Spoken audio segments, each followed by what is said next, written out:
ఎంతమందికి ఆకలి చేయలేదు? ఆకలి ఎంతమందికి అవుతుందో చేయలేదు. ఒకవేళ ఈరోజు శివరాత్రి అయితే ఆగలేదా? ఒకవేళ క్రైస్తవులు ఉంటే ఈస్టర్ పండుగ అయితే ఆగలేదా? ఈ ప్రపంచంలో అత్యంత పేదరికాన్ని అనుభవించి అందరికంటే ఎక్కువగా ఆకలిని అనుభవించి అవమానాన్ని నిత్యం అనుభవించి ఏ సమాజం అయితే తనను అవమానించిందో అదే సమాజానికి రెండు చేతులెత్తి దండం పెట్టుకునే స్థాయికి వచ్చిన వ్యక్తి డాక్టర్ బాబాసాహెబ్ అంబేద్కర్. మరి ఆయన జాతి బిడ్డలం, ఆయన యొక్క ఆలోచన విధానంలో నడిచే వ్యక్తులం మనకు ఆగలేదా? నేనైతే మీ అందరూ తెలుసు, ఒక్క పూట ఆకలిని మనం ఓర్చుకోలేని దుస్థితిలో ఉన్నామని మాత్రం నేను అనుకోలేదు. అంటే ఎందుకంటున్నాను ఈ మాట అంటే, దేవుడి పేరు చెప్తేనో ఏదో ఒక భయాన్ని మాత్రం మనం ఆకలిని ఓర్చుకుంటాం. ఈ రోజు జరిగే ఈ సమావేశానికి ఎంతమంది ఎంత కష్టపడుతారో, ఎన్ని నిద్రలేని రాత్రులు గడుపుతారో, మీ అందరినీ ఆరోగ్యం చేయడం కోసం ఎంత కష్టపడుతారో ఇలా ముందున్నటువంటి మా అత్తమ్మ తెలుసు, మా నరేష్ మామ భార్య. నిజంగా మా అత్తమ్మ కోసం గట్టిగా సపోర్ట్ కొట్టాను. నేను నా భార్యతో గడిపిన సమయం కంటే ఎక్కువ కూడా మా భర్త నరేష్ మామ గడుపు. ఎందుకు? ఎక్కడ అన్యాయం జరిగినా ఈ విషయం చెప్పడానికి నేను చాలా గర్విస్తున్నా. 41 CRPS నోటీస్ పోలీసు వాళ్ళు చూపించకుండా నేరస్తులను 24 గంటల్లో 48 గంటల్లో అరెస్టు చేయించినటువంటి ఘన చరిత్ర ఈ మెట్పల్లికి మాత్రమే ఉంది. పోరాటమైన ఉద్యమ స్ఫూర్తైన నరేష్ మామ వల్ల, నా వల్ల, మా అన్న దయాకరణ వల్ల, ఇంకా చాలా మంది ఉద్యమకారుల వల్ల వాళ్ళ కుటుంబాలు బాధపడచ్చు కాక, కానీ చాలా మంది సుఖంగా నిద్రపోతారనే విషయాన్ని ఈ రోజు నేను మీకు తెలియజేస్తున్నాను. అట్లా బాబాసాహెబ్ అంబేద్కర్ గారు కూడా ఒకవేళ నేను అనుకుంటే, నేను ఎందుకు ఈ సమాజం కోసం త్యాగం చేయాలా, ఈ సమాజం నా కోసం ఏం చేసింది అని అనుకుంటే, ఈ రోజు మన ఒంటిపై పట్టగాలు, మూతికి ముంత, ముట్టికి చీపురు పెట్టి తిప్పేవాళ్ళు. ఇవన్నీ చెప్తా ఉంటే క్లాసిక్ సినిమాలో అనిపిస్తూ ఉంటుంది. ఏదైతే రాజేష్ అంబేద్కర్ గురించి అట్లా ఇట్లా చెప్పారు. వివక్ష అనుభవించిన వాళ్ళకి మాత్రమే తెలుస్తుంది ఎట్లా అవుతుందో. రకరకాల రూపంలో మనం వేధిస్తూ ఉంటాం. ఈ విషయాన్ని తెలుసుకోలేక, మనమందరం కలిసి ఉండకపోవడం వల్ల ఏం నష్టపోతుందో తెలుసుకోలేక, మనం ఎవరైతే విడదీస్తున్నాడో వాటి మాత్రమే గొర్రె కషాయాన్ని నమ్మినట్టు మనం అందరం నమ్మి మోసపోతున్నాం. ప్రజాస్వామ్యవాదులు ఎవరు? ప్రజాస్వామ్యవాదులు అంటే వాళ్ళు ఏమైనా వేరే గ్రహం నుంచి వస్తారా? సమాధానం చెప్పాలి. ప్రజాస్వామ్యవాదులు అంటే ఎక్కడి నుంచి వస్తారు? ప్రజల నుంచే వస్తారు. ఎక్కడి నుంచి వస్తారు? ప్రజల నుంచే వస్తారు. సమాజాన్ని ఎంత దుస్థితికి దిగజార్చిందో నిన్నగా మన ఒక స్త్రీ పైన జరిగినటువంటి అఘాయిత్యం చూడండి. 4వ తరగతి చదువుతున్నటువంటి ఒక అమ్మాయిని 6వ తరగతి 7వ తరగతి చదువుతున్నటువంటి పిల్లలు రేప్ చేసి చంపేసి ఆ విషయం తెలియకుండా చెరవ వాడేసింది అంటే ఈ సమాజం యొక్క దుర్గతి ఎంత నీచరికి వెళ్ళాలని ఆలోచించాలి. ప్రతి ఇంట్లో బాబాసాహెబ్ అంబేద్కర్ గారి గురించి చదివించాలి, బాబాసాహెబ్ అంబేద్కర్ గారి గురించి చెప్పాలి, బాబాసాహెబ్ అంబేద్కర్ గారి గురించి తెలియపరచాలి. నేను మళ్ళీ చెప్తున్నా, అంబేద్కర్ కాక ఈ దేశంలో అంత గొప్ప నాయకుడు ఎవరు లేడు, రాదు. ఈ విషయం బయట దేశాలలో బాబాసాహెబ్ అంబేద్కర్ గారి గురించి తెలుసుకోవాలి. నేను చాలా సందర్భాల్లో చెప్పా. నిన్నగా మన దేశంలో ఒక ఆయనకు నోబెల్ శాంతి బహుమతి ఇచ్చింది. ఆయనని మైకు పెట్టి, అయ్యా ఎకానమీలో మీ గురువు ఎవరు అంటే ఆయన ఒక సద్బ్రాహ్మణుడు. ఎంతసేపు బాపనం తింటారని చెప్పి నాకు స్కోరింగ్ చేస్తాను. బాపనం తింటారు, బాప నిందా తింటున్నాను. అవునా కాదు? ఆయన దగ్గర మైకు పెడితే అడుగుతున్న వాళ్ళు, అయ్యా మీకు ఎవరు గురువు అని చెప్పి. ఇక్కడేమో అంబేద్కర్ గారిని అంటారని వాడు ఇందాక నాటకాలు మాట్లాడుతూ చెప్పడం చాలా క్లియర్గా ముస్లింల పైన ఎందుకు అత్యాచారాలు జరుగుతున్నాయి? అత్యాచారాలు జరుగుతాయంటే వాళ్ళు ఇమీడియట్ గా రియాక్ట్ అయ్యి వాళ్ళు స్పందిస్తారు. కాబట్టి ఎందుకు ఇంద్రానగర్ మిమ్మల్ని చుట్టుపక్కల ప్రాంతాల్లో కూడా ఏదైనా జరిగితే మీరు అందరూ కూడా చాలా స్పీడ్ గా స్పందిస్తున్నారు కదా, మిగతా వాళ్ళు మిమ్మల్ని చూసి భయపడేది. మన సమాజం అనారోగ్యంగా ఉన్నది, అనాలోచితంగా ఉన్నది. కేవలం మానవాళిలో సాకారం కుమారుడుగా మాట్లాడుతున్న మనం ఇక్కడ చాలా మంది బీసీ సహోదరులందరికీ కూడా హృదయపూర్వకమైనటువంటి ధన్యవాదాలు. ఇక్కడికి వచ్చారు.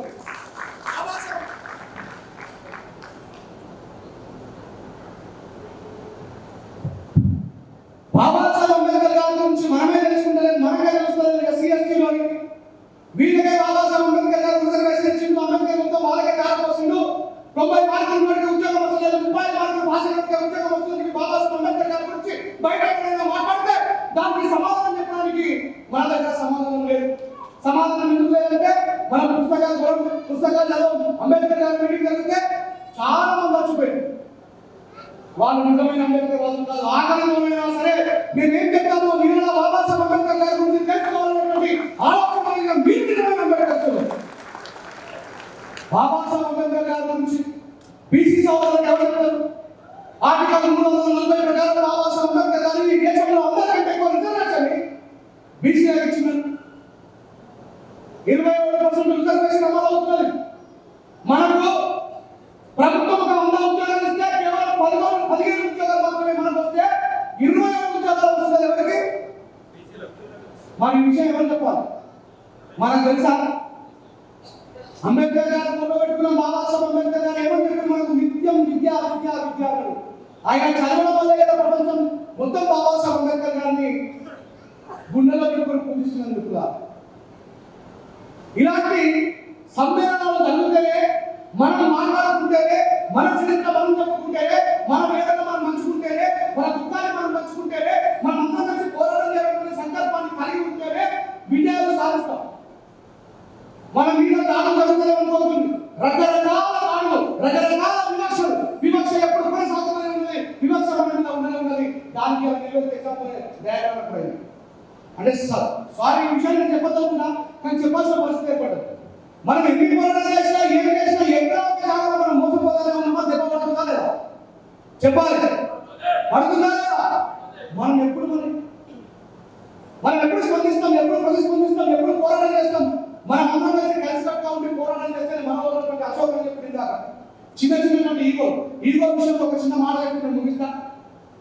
సామ్రాట్ అశోక చక్రవర్తి కలియుగ యుద్ధంలో ఎంతో మంది నలగలిగినటువంటి వ్యక్తి, రక్త పిపాసని పేరున్నటువంటి వ్యక్తి, ఈ భారతదేశంలో అత్యంత భూభాగాన్ని పరిపాలించినటువంటి వ్యక్తి సామ్రాట్ అశోక చక్రవర్తి.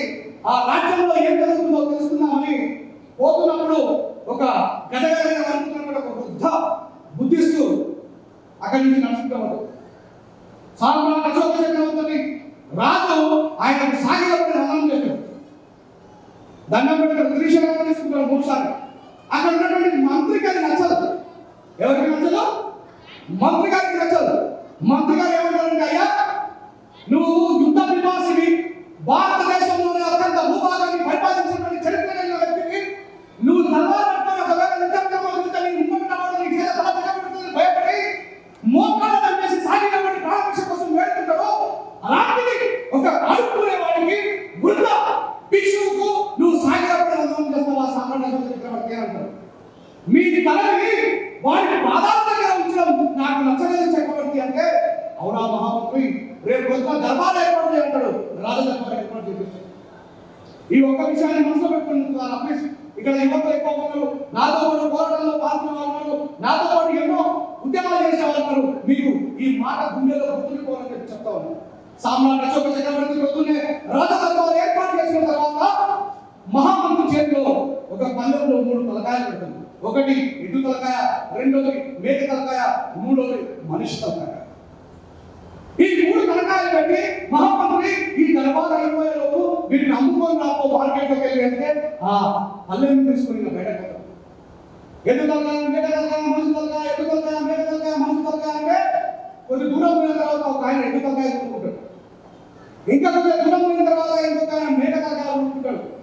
కానీ సాయంత్రం అయ్యే వరకు మనిషి తలకాయ ఎప్పుడు కూడా కొనుక్కోడు.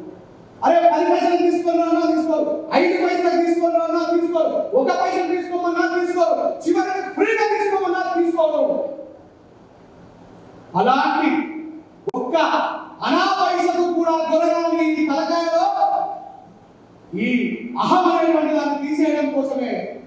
ఆ విషయాన్ని మహామంత్రి చెప్పాడు. ఏమైంది మహామంత్రి, ఎందుకు అమ్ముడు పోలేదు అంటే, చక్రవర్తి మీరు ఎందుకోసం ఈ మాట చెప్తున్నారు, ఈ పరీక్ష నాకు ఎందుకు పెట్టినా నాకు అర్థమవుతలేదు, కానీ ఈ మనుషుల కానీ ఎవరు తీసుకోలేడు. ఇప్పటికైనా ఆలోచించు, రూపాయికి కూడా కానీ ఎందుకంటే తెలుసు, అందుకైనా నా ఆరోగ్యాన్ని సాంబార్ మనలో కూడా మన తలకాయలో కూడా మన చుట్టుపక్కల ఉన్న వాళ్ళు చాలా మంది ఉద్యమాలు చేస్తున్నప్పుడు సాక్షాత్ నరేష్ బాబుతో రాత్రి పగలు కష్టపడి తిరిగి ఎన్నో సార్లు చూసా. ఆయన మీద కూడా నీలాభరణ నరేష్ ఇట్లాడు. కానీ సంఘం శ్రీరాంపూర్ లాంటి ఎన్నో ఊర్ల న్యాయం కలిగిన బాధితుల గుండెలకు బతుల నరేష్ అంటే ఎందుకు చెప్తారు? అలాంటి చిన్న చిన్న మీమాంసలన్నీ కూడా మనసులో నుంచి పక్కన పెట్టుకొని మనమందరం కూడా కలిసికట్టుగా మరి ఏ ప్రభుత్వం మారినా మనపై దాడులు ఆగడం లేదు, ఏ ప్రభుత్వాలు మారినా మరి మన మీద వివక్ష కొనసాగుతానే ఉన్నది.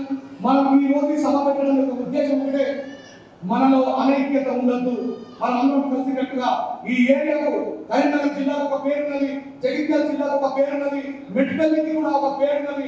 ఆ పేరుని అట్లాగే కాపాడుకుంటూ ముందుకు పోతూ మనకు ఎప్పుడు వెన్నుగా ఉన్నటువంటి దయాకరణ చాలా మంది మాట్లాడారు. దయాకరణ తీసుకున్నచ్చు మరి కాంగ్రెస్ సంబంధించిందో మరి ఏం సంబంధించిందో కొంతమంది వెనకాల మాట్లాడుకుంటున్న వాళ్ళకి చెప్పిన సిగ్గులేని నా కొడుకులారా, ఆయన ఎప్పుడు మనతో ఉన్నాడు, ఎప్పుడు మనతో ఉంటాడు, ఎప్పుడు మనతోనే ఉన్నాడు.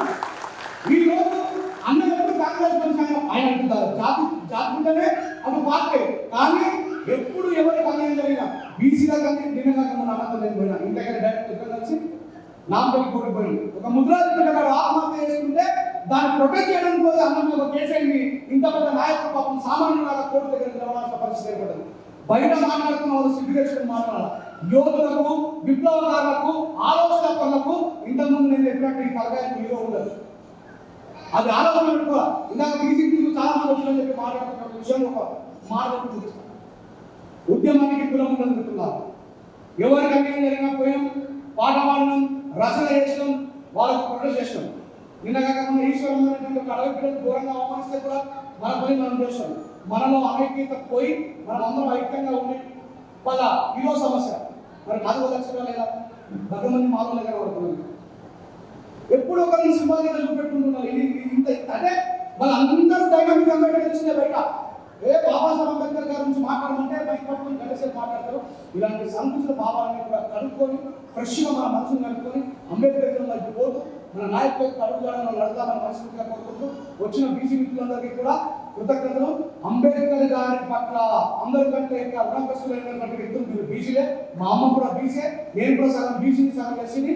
2 రకాల బాధ్యత రాబోయే కూడా ఉందనే విషయాన్ని తెలియజేస్తూ బాబాసాహెబ్ అంబేద్కర్ గారి గురించి చదవండి. బీసీల కోసం ఈ దేశానికి మొట్టమొదటి న్యాయశాఖ మంత్రి డాక్టర్ బిఆర్ అంబేద్కర్ గారు ఈ విషయం చాలా మంది తెలియాలి. అంబేద్కర్ అంటే మానవాళిక నాయకుడు అని చెప్పేసి అనుకుంటున్నటువంటి పిచ్చి వాళ్ళకి చెప్తా ఉన్నా, ఈ దేశంలో బాబాసాహెబ్ అంబేద్కర్ గారు ఈ దేశానికి మొట్టమొదటి న్యాయశాఖ మంత్రి. ఆయన న్యాయశాఖ మంత్రిలో ఉండగా బాబాసాహెబ్ అంబేద్కర్ గారి ముందు 2 ప్రతిపాదనలు ఉంటాయి. బీసీలకు 52% రిజర్వేషన్ ఉండాలని, స్త్రీలకు పురుషులతో పాటు సమానమైన హక్కు ఉండాలని. ఇందాక వల్లమ్మ మాట్లాడుతూ చెప్పింది స్త్రీల గురించి. స్త్రీలకు సమానమైన హక్కు ఉండాలని బాబాసాహెబ్ అంబేద్కర్ గారు అంటే మనం మాట్లాడుతున్నటువంటి నెహ్రూ గారు ఇంకా చాలా మంది ఏమంటే ఏం మాట్లాడుతున్నాం, అంబేద్కర్ దగ్గర బుద్ధుందా? స్త్రీలని పైకి వేసుకోమంటున్నావు, స్త్రీలని మేనేజ్ చేయమంటున్నావు, స్త్రీలని రాజ్యం వేయమంటున్నావు. నీకైనా పిచ్చి వేసింది. ఆ స్త్రీ అంటే ఏం చేయాలా? పొద్దున్న లేవాలా, చుట్టాన్ని పడడం, చూసుకుని చేసుకోవడం, చదువుకోవడం, దగ్గర తిరగాల, మంచిగా బొట్టు పెట్టుకోవాలా, స్నానం చేయాలా, పిల్లలకు గంట వేసి పెట్టాలా, మొగోళ్ళ గంట వేసి పెట్టాలా, భారతీయ మన బాలస్త్రీ ధైర్యంగా ఉండాలా. గివే చేయాలని నువ్వు పార్లమెంట్ రమ్మంటున్నావు స్త్రీలని చెప్పి బాబాసాహెబ్ అంబేద్కర్ గారితో పోరాటం చేస్తే, ఏ స్త్రీ అయితే నన్ను కన్నదో, ఏ స్త్రీ అయితే నన్ను ఇన్ని సంవత్సరాలు భరించిందో, అలాంటి స్త్రీకి నేను న్యాయం చేయనప్పుడు ఈ న్యాయశాఖ మంత్రి పదవి నాకు ఎందుకని చెప్పి తృణప్రాయంగా రాజీనామా చేసిన మహనీయుడు బాబాసాహెబ్. మనలో ఉన్నటువంటి నాయకులు కూడా తెలియాలి. అట్లా బాబాసాహెబ్ అంబేద్కర్ గారు అనుకున్నారా, మీ బీసీల కోసమే, నా బీసీ సహోదరులారా, మన బీసీల కోసమే న్యాయశాఖ మంత్రి పదవికి రాజీనామా చేసినటువంటి మహనీయుల వార్డు మెంబర్ కూడా తన వార్డు కోసం రాజీనామా చేసే పరిస్థితిలో లేరు. స్వతంత్రం రాగానే మొట్టమొదటి న్యాయశాఖ మంత్రి పదవికి బీసీల కోసం కేవలం మంత్రి చెప్తున్నారు. బీసీల కోసం, స్త్రీల కోసమే తన ఉన్నతమైనటువంటి పదవిని రాజీనామా చేసి ఈ పార్లమెంట్ లో నా మాటకు విలువ లేకపోతే పార్లమెంట్ బయటనే కొట్టాలని నేను వాళ్ళకు న్యాయం చేస్తానని బయటకు వస్తున్నారు. మహానీయుడు బాబాసాహెబ్ అంబేద్కర్ గారు. ఆయన బిడ్డగా ఆయన వారసుగా మనం అందరం కూడా అట్లాగే నడుస్తున్నాం కాబట్టి మనం అందరం అట్లాగే ముందుకు పోదామని మన ఐక్యతను ఇట్లాగే కొనసాగిద్దామని మనస్ఫూర్తిగా కోరుకుంటూ ఆకలిస్తున్నాం. అన్న మాట్లాడేదాకా మనం అందరం కలిసినట్టుగా ఉందాం. ఒక్కరోజు నేనైతే మొత్తం రోజు ఆగలుతున్నా. వీటిలో మొత్తం మంది మా మిస్సెస్ వాళ్ళ చుట్టాలు వాళ్ళు తిట్టుకుంటారు కావచ్చు. కల్పన దగ్గర ఉండేవాళ్ళు పిల్లలు ఎక్కువ భయపడుతున్నారు. ఆ రాష్ట్రం ఈ రాష్ట్రం తిరుగుతున్నారు. అట్లా ఏం కాదమ్మా. ఇంతమంది హృదయాల్లో లక్షలాది మంది హృదయాల్లో నేను ప్రేమను సంపాదించుకున్నా, పేరును సంపాదించుకున్నా. నేను అదృష్టవంతులను ఎక్కడి నుంచి నా భార్య చేసుకోవడం నన్ను అర్థం చేసుకోవడం చాలా గొప్పదని ఈ సందర్భంగా నా భార్యకు కూడా హృదయపూర్వకమైన కృతజ్ఞత చెప్తున్నా. ఎందుకంటే అది కూడా సంతోషపడతాను. మా ఊళ్ళో కూడా మాట్లాడింది. Thank you very much. Thank you.